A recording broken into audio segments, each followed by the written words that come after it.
Good evening, and I'm Marty Olson. Welcome to City Focus, Thanksgiving Eve. And tonight I've got a gentleman in who I think is going to be a terrific guest. He's got I think, a terrific story that he wants to share. And his name is Michael Dominic Panus, and professionally goes by Michael Dominic. And he's a motivational speaker. And but before we get to that, we ought to really start at the beginning. And I want to welcome you to the program for starts. Thank you so much, sir. Pleasure to be here. It was an honor. Well, I'm delighted to have you. And I was introduced to Michael by Harry Thomas, who's a local professional actor of note.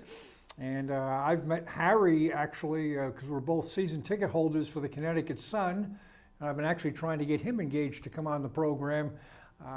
And his schedule has just been so difficult, but he referred me to you, and he says, I've met a young man who's got a good story, and you ought to reach out to him. And I did. We connected via Facebook, and what was it now, about a month, maybe 6 weeks ago, we got together up in Norwich and spent an hour over coffee and kind of outlined what's going on. So I want to thank Harry for playing that role of bringing us together here. Yes, sir. And how do you know Harry? One night I was out with a few of my friends in East Greenwich, Rhode Island, and I saw a man that looked familiar to me, and I went up to him and introduced myself. And I'm a person that loves to network with people and meet new people, and I told him that I was looking to get into TV and film, and he looked like a person that I recognized from TV and film.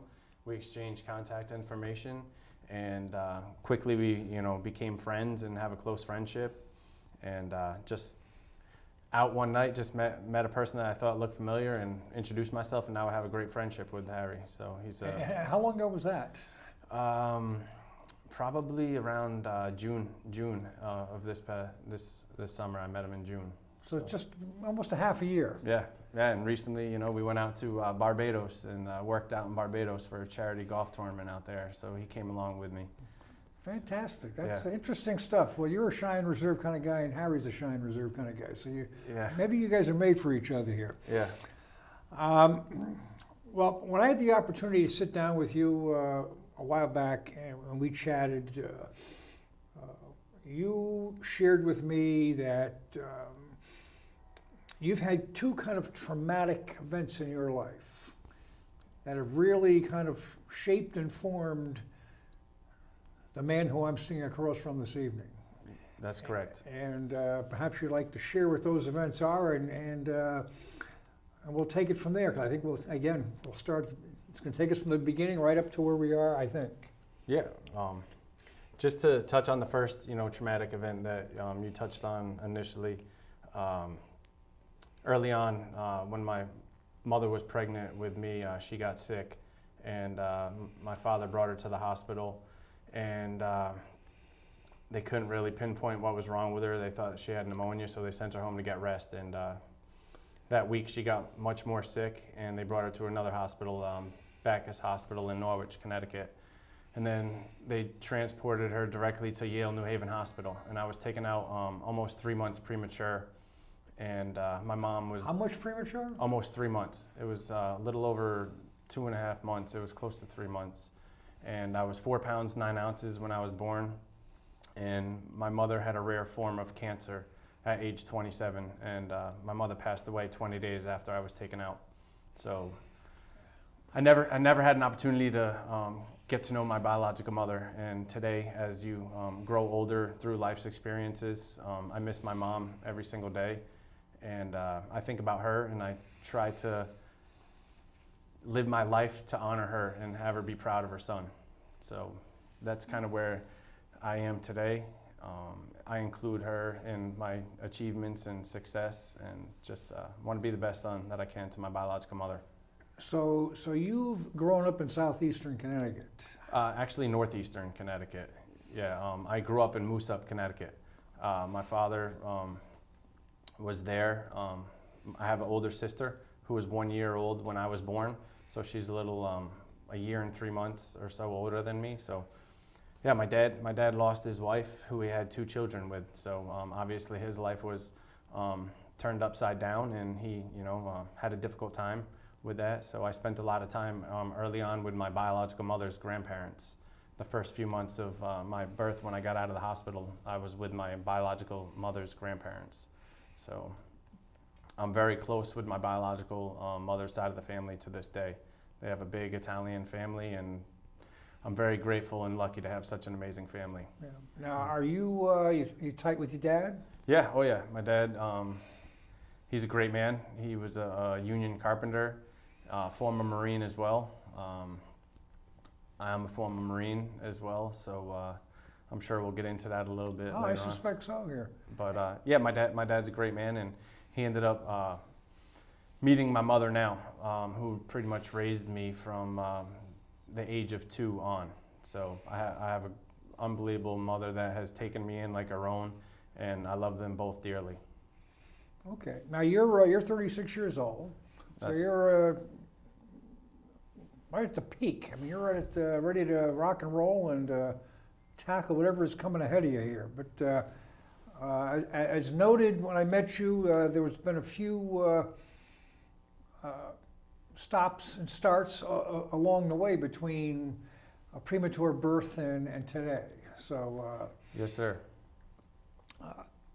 now you went through public school and you graduated high school. Yeah, yes, sir. Just to touch on that real quick. Sure. I played sports my whole life. Loved baseball, basketball, football. My kind of guy. Yeah, I just love sports.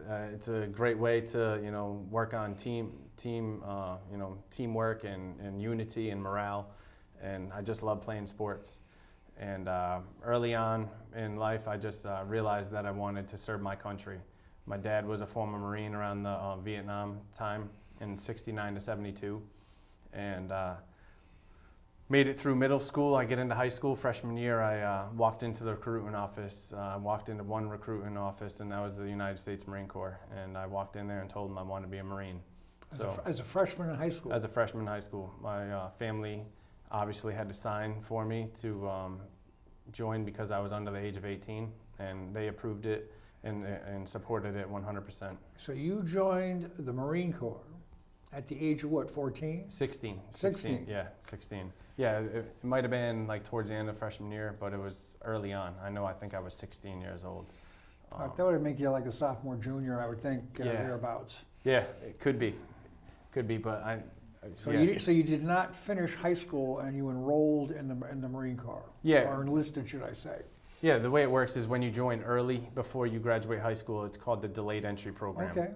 So when you join early, they have a meeting every other week, and you go meet with the other poolees. You're called a poolee because you're joined, but you're not officially a Marine until you go to boot camp. So we get together, we study, education about the Marine Corps and work on physical training to prepare yourself for boot camp.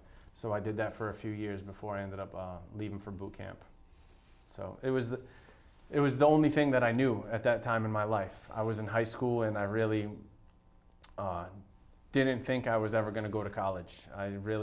That was so far off in my mind. I just knew I wanted to serve my country. Everyone says thank you for serving this country, but I believe it's an honor to serve this country. And it was the only decision that I knew at that age.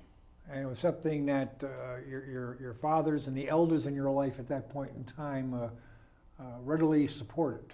Yeah, absolutely. My grandfather, I was a third generation, military member in my family. My grandfather was in World War II, and I guess it just was passed down to me. My father never pushed it on me at all. We just spoke about the Marine Corps very briefly at times, but it was just something that I wanted. It was just, it was something that I wanted to serve this country. Okay, so as you've grown up, you're a pretty active young man.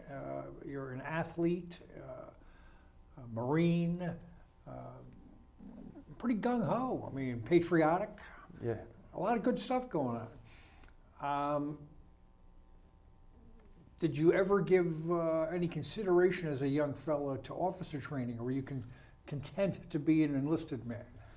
Yeah, like I said earlier, I never was the best student in high school. I kind of enjoyed going out, having fun with my friends on my free time, and I wasn't the most mature high school student. I wasn't really focusing on getting my grades to the highest level so I could get into the best college, because to be honest with you, I never thought college was something that would be in my future.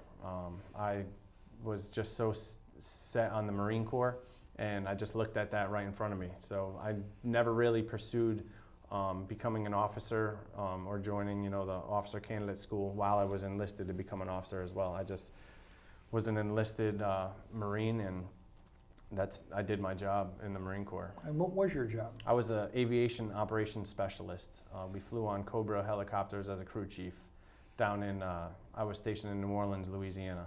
We flew out of an air base out of Belchase, Louisiana. And you were in or on aircraft, or were you working on them? No, I was on the Cobra helicopters, and we prepared flight plans and stuff like that for the officers, and yeah, it was a fun job. And how long did you serve in the Marines? I originally joined for 4 years, active duty, and I was held in an extra 6 months after 9/11 happened in our country. President Bush at the time did a stop loss for everyone in the military, and I was held in an extra 6 months. So I served about four and a half years in the Marine Corps. Okay, and just listening to you and your enthusiasm for the military, why didn't you stay in and make a career out of this? I've realized that, especially in my job, being an aviation operations specialist, we traveled a lot throughout the world, away from your base for 6-9 months at a time. And I'm a very family-oriented person, and I knew that one day I would have children and be married, and I would never want to miss that much time away from my daughter or my wife at the time.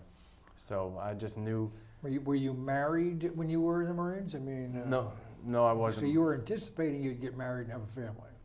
Yes, sir. That's correct. I just love being around my family and my friends, and I just didn't think I would ever make a career in the Marine Corps. I loved serving my country, and it was such an honor, but it was just something that I wanted to pursue other things. While we're on the topic of the Marine Corps, early on while I was in high school when I joined the Marine Corps, I never thought that I would ever pursue college. And after I had a little bit of discipline in boot camp, I kind of got the strength and confidence to take a college course. Right outside of our base in New Orleans, Louisiana, there was a community college called Delgado Community College. So I spoke with my mom, and I'm like, Mom, I'm going to try taking a few courses in college. So after work in the Marine Corps at nighttime, I took a few part-time classes. And I remember in my first class, it was Essentials of Writing, 101, I believe, and I got an A. That's where you got to start. Yeah, all the basic general studies, and I remember I got an A in that course, and I called home pretty excited and told probably my mom and dad, I'm like, wow, I am smart enough to go to college. So it's kind of a funny joke, but I never really had the confidence that I was gonna go to college and pursue college. So. Well, there's something to be said for maturity. Yeah. And one thing I learned is as transitioning from a young man, as you were at that time, to being a bit more of a mature adult, that going to class and doing your homework, school's not that tough. But when you don't go to class and you don't do your homework, man, you make it awfully, awfully challenging on yourself. Yeah, yes, absolutely. That's 100% correct. I don't want to get ahead. But when you're young, sometimes you just kind of it's other distractions, whether it's shoot and pool or the women, beer, anything but school gets in the way. But you got to have the discipline to go to class, do your homework. Yeah, and it's still time for a good time.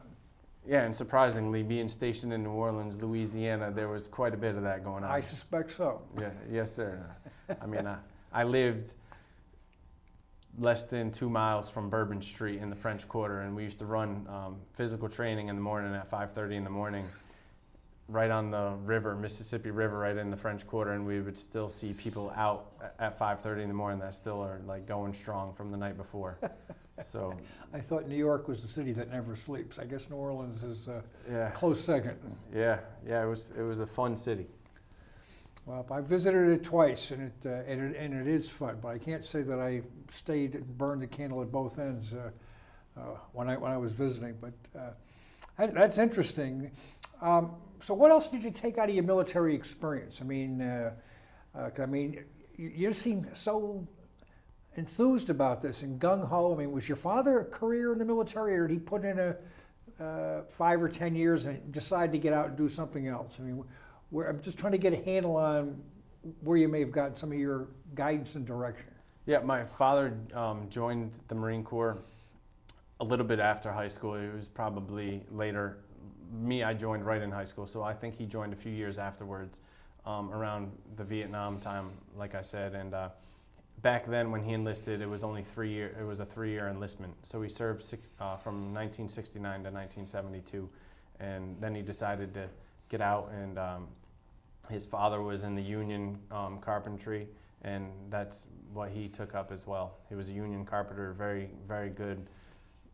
He's great at carpentry, and he's taught Good me. with his hands, huh? He's a very skilled craftsman. Oh yeah, I mean all the little birdhouses and all the little cabinets and shelves and whatever he needs done at the house, he gets done, and he's very handy. There's a significant need for people with those types of talents today. Yeah, yes sir.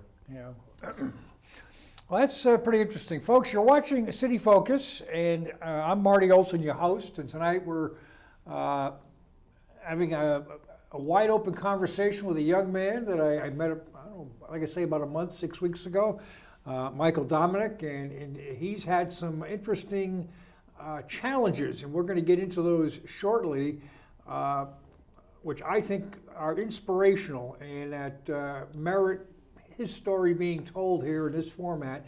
If you'd like to contribute to the program, please feel free to give us a call. The numbers are on the screen. Locally, we're at 860-440-3154. And if you are outside the local calling area, please call 800-253-2285. So you've made a decision to transition out of the military, and you're still a young guy. You're in your 20s. Yes sir. Actually, from where I'm sitting, you're still a young guy, and you're in your mid-30s. But so did you get out of the military? Did you stay in New Orleans? Did you come back to Connecticut? You mentioned earlier about wife and kids. Let's try to follow that path. Yes sir.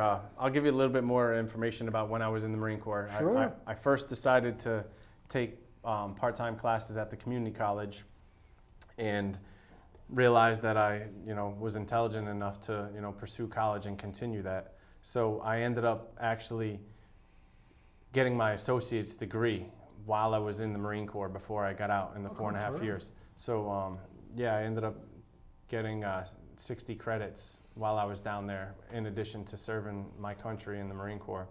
And in the Marine Corps, I did a lot of extra duties while I was stationed down there.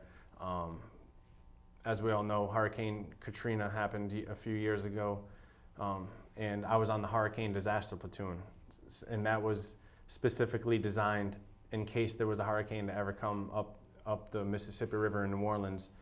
The city would have to evacuate, and there was a lot of top secret materials on our base. So a few Marines would have to stay back and protect the base, and I was on that Hurricane Disaster Platoon. I was in the Young Marines program. I was on the color guard. I was a color sergeant on the color guard team down there. And I just did a lot of activities while I was in the Marine Corps. And specifically after 9/11, I was doing base patrols all across the base. We were working probably 72 hours at a time, sleeping for 6 hours, and just doing rotating shifts, because no one really knew what was going to happen next in this country. So we were all on alert, and we protected the base. Yeah. So I was on that duty as well. Right. So I ended up realizing that I wanted to pursue college. I wanted to use the GI Bill that I got through the Marine Corps, and decided to get out of the Marine Corps. I made it to the rank of sergeant in E5, honorably discharged, and came back home and moved in with my family, and they were living in Voluntown, Connecticut at the time, and I enrolled at Eastern Connecticut State University. Terrific. Yeah. Before we move on to that, we have a call, so we're going to go right to the phones here. Good evening. Appreciate your patience, and you're on the air. Hello there, Marty. Yes. This is your favorite Republican, Michael Fred Hudson calling. And I just want to say that every time I see a young person who did military service and who is so, I don't want to say precise, but has don't even want to say articulate and well-spoken. I want to say, as a veteran, has good military bearing. That's what we used to call it in the Navy.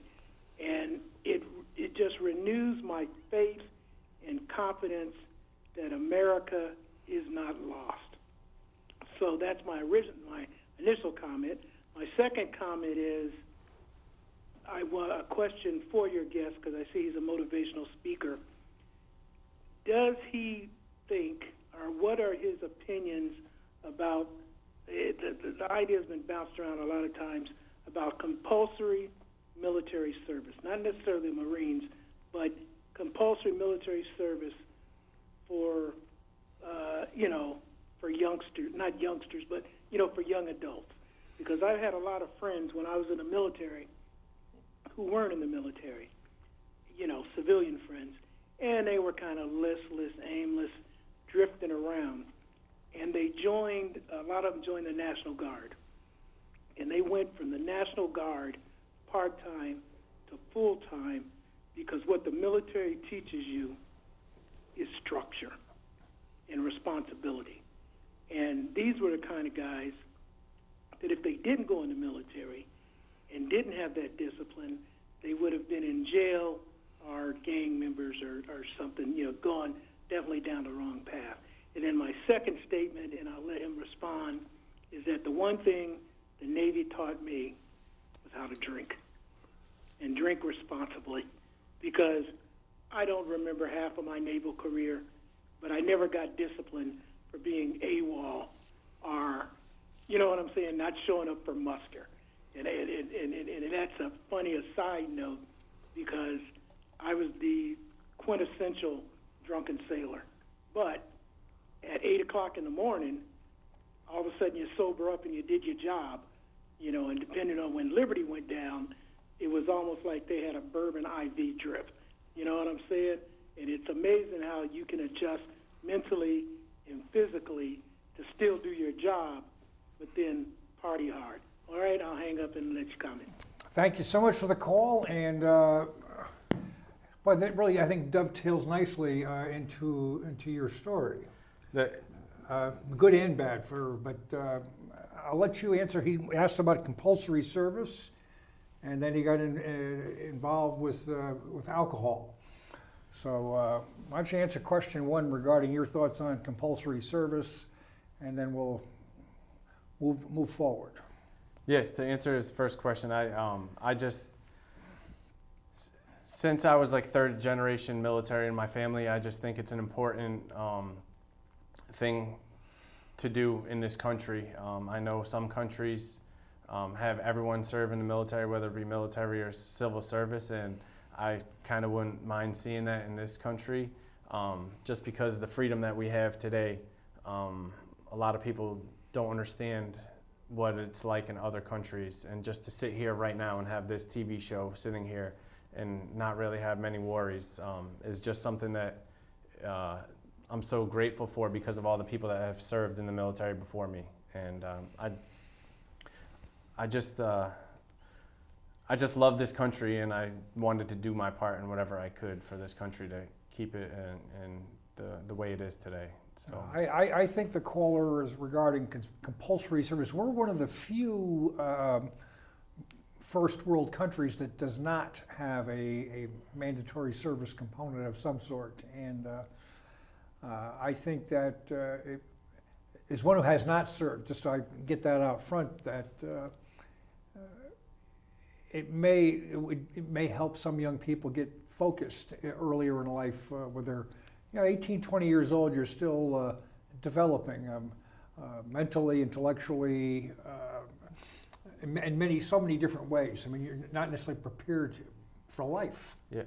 Yeah. Like me, like I mentioned earlier, I wasn't mature enough to go to college right out of high school, and the military gives you the training and the tools to be successful in life. And being in the military and having that background is very helpful even when you move forward.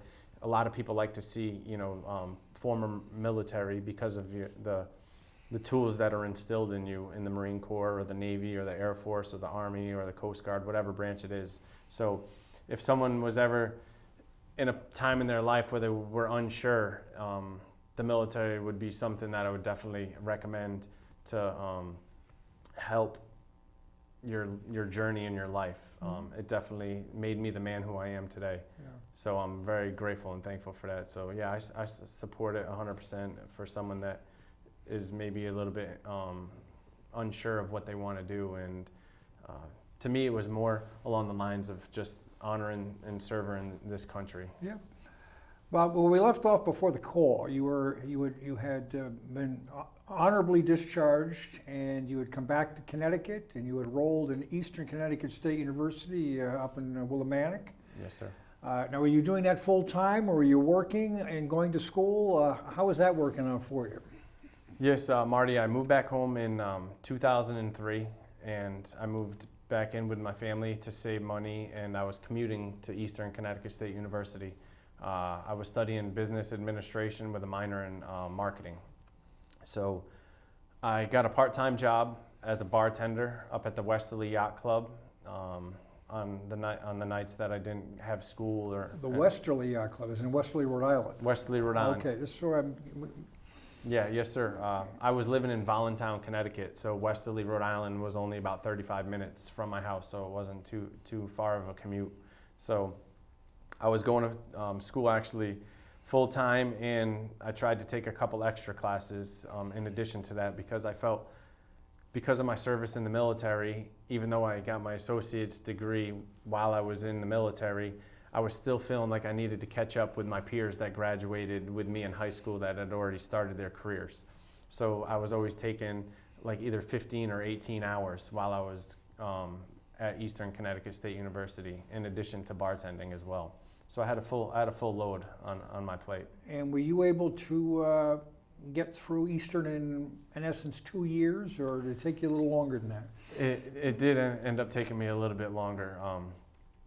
I still have I'm very proud that I still enjoyed having fun while I was in college and being a bartender. I still never missed one class when I was at Eastern Connecticut State University. Like you said, sometimes getting good grades in school, part of it is just showing up to class and putting forth a little bit of effort. And I realized that early on, and I loved going to school. And I had 8 o'clock classes, and I was never missed one class at Eastern Connecticut State University. Well, so you're bartending, you're in school, you've been a young guy, you've been in the military, you've been in New Orleans. It sounds to me as if you've been